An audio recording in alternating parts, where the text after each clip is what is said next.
కోవిడ్లో మనం చాలా జాగ్రత్తగా ఉండాలా. ఈ మధ్యనే కోవిడ్లో 2 హత్యలు జరిగినాయి. ఒక ఫిలిపినీ అమ్మాయి, ఒక ఇండియన్ డ్రైవరు. కాబట్టి చాలా జాగ్రత్తగా ఉండాలా. Hi friends, welcome to the Charan vlogs. ఈరోజు కోవిడ్లో తప్పు చేస్తే ఎలాంటి శిక్షలు ఉంటాయో ఈ వీడియోలో చూద్దాము. ఫస్ట్ ఆఫ్ ఆల్ మనం కోవిడ్కి వచ్చిన తర్వాత ఇక్కడ కోవిడ్ వాళ్ళు మనకు సివిల్ ఐడి ఇస్తారన్నమాట.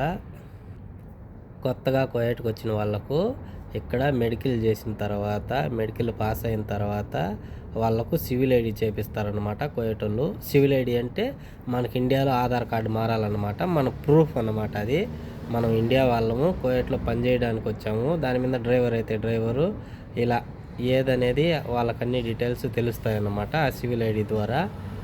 మనము ఎప్పుడైనా సరే ట్రాఫిక్ రూల్స్ అతిక్రమించినామంటే ఫైన్స్ ఉంటాయి. ఫైన్స్ తర్వాత ఏదన్నా యాక్సిడెంటు అలాంటివి ఏమన్నా పెద్ద పెద్దవి ఉంటే జైల్లో పెడతారు. అది రెండోది. ఇక్కడ వచ్చేసి మనము మాదక ద్రవ్యాలు అంటే మందు ఉండదన్నమాట కోవిడ్లో.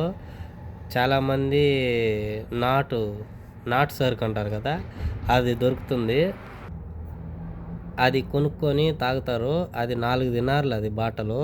మన నీళ్ళ బాటలు అంత ఉంటుంది, ఇండియాలో ఉండే నీళ్ళ బాటలు అంతా 20 రూపాయల నీళ్ళ బాటలు వస్తుంది కదా, అంత ఉంటుంది.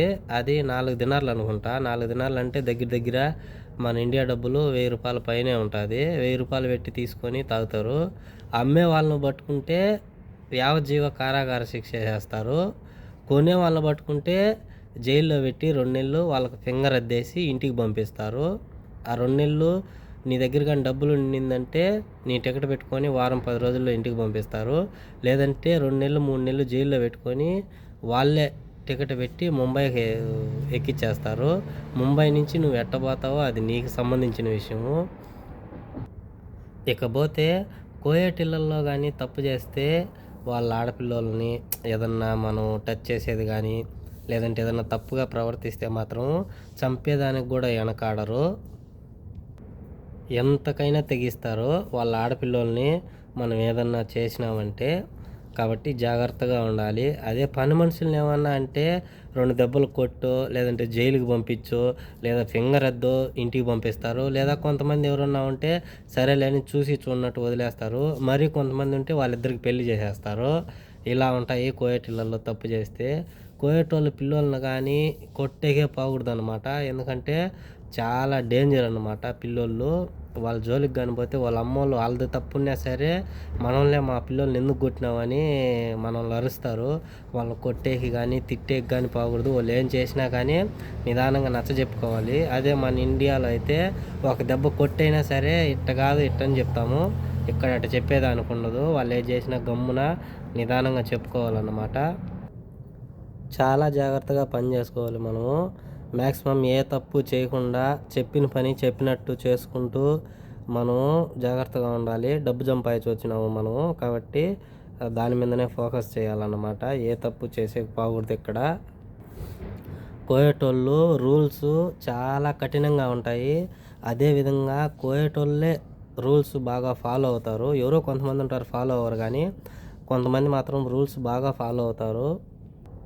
ఇకపోతే బయట తప్పు చేస్తే, అంటే బయట అంటే ఇప్పుడు ఎవరన్నా గర్ల్ ఫ్రెండ్ బాయ్ ఫ్రెండ్ అలా రూములు తీసుకొని పోతూ ఉంటారు. అట్టటోళ్ళు పోలీసు వాళ్ళకి కానీ దొరికితే వాళ్ళకు కూడా జైల్లో పెట్టేసి ఫింగర్ అద్దేసి ఇంటికి పంపిస్తారు. ఎందుకంటే ఇక్కడ అది కూడా తప్పే, అలా చేయకూడదు. బయట కూడా ఎక్కడే కానీ వాళ్ళిద్దరు భార్యాభర్తలు అయితే ఓకే, కానీ భార్యాభర్తలు కాకుండా ఉంటే వాళ్ళని జైల్లో పెట్టి ఫింగర్ అద్ది ఇంటికి పంపించేస్తారు. మళ్ళీ వచ్చేదానికి ఉండదు. అలాంటి తప్పులు చేయకూడదు. బయట ఎవరితో కానీ రచ్చబండినా కానీ తీసుకెళ్ళి ఫింగర్ వేసి ఇంటికి పంపించేస్తారు. ఇక్కడ మనం కోయేట్ వాళ్ళకు అనుకువగానే ఉండాలా. ఇండియా వాళ్ళు కానీ బంగ్లాదేశ్ వాళ్ళు కానీ శ్రీలంక వాళ్ళు కానీ ఏ దేశం వాళ్ళైనా సరే చిన్న తప్పులు చేస్తే జైల్లో పెట్టి ఫింగర్ అద్ది ఇంటికి పంపిస్తారు. అదే పెద్ద తప్పులైతే మాత్రం ఉరి శిక్ష వేస్తారన్నమాట. ఎవరినైనా గాయపరచడం కానీ లేదా చంపడం కానీ, కోయేటోళ్ళ పిల్లోళ్ళని ఆడపిల్లలను కానీ మగపిల్లలను కానీ ఏదన్నా చేయడం కానీ ఇలాంటివి చేస్తే ఖచ్చితంగా ఊరి శిక్ష చేసేదానికి కూడా వెనకాడరు. ఈ మధ్య కువైట్లో 1 సంవత్సరం కిందట ఒక ఫిలిపినీ అమ్మాయిని, ఇంట్లో పనిచేసే అమ్మాయిని, ఆ ఇంట్లో ఉండే పిల్లోడు రేప్ చేసి ఎడారికి తీసుకెళ్ళి పెట్రోల్ పోసి కాల్చి చంపేసినాడు అన్నమాట. దానితో వాళ్ళ దేశం వాళ్ళు, వాళ్ళ గవర్నమెంటు ఫిలిపినీ వాళ్ళని కువైట్కి రానికుండా బ్యాన్ చేసేసిందనమాట చాలా రోజుల వరకు.